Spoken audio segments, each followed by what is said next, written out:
big pip.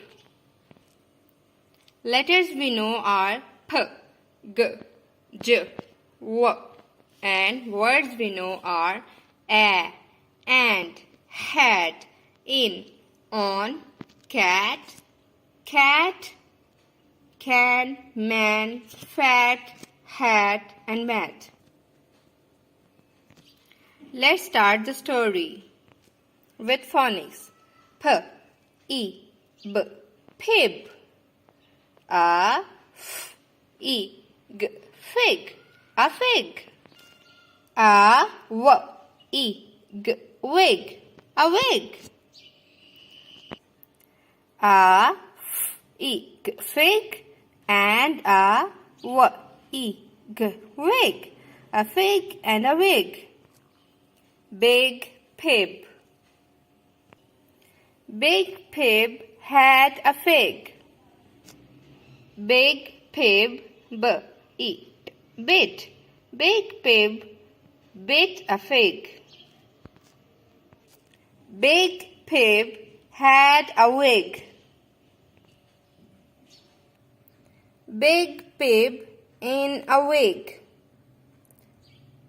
Big pib did a jig. Big pib did a jig. Big pib did a jig in a wig. While you are teaching your kid sentences reading, teach your kid a little spellings with phonics like b, e, g, big, b, e, p, bib, bib, p, e, b, pib.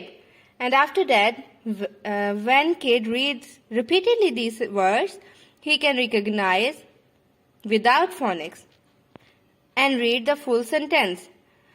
After that, you can add new word, like in this sentence, the word did is added. So, you can re-phonics the word did. And the previous words are same, like kid can recognize big, pib, did, then a new word is jig. So, read it with phonics, jig. In this sentence, in and a are sight words. So, read it like in a, wig. Big pib did a jig in a wig.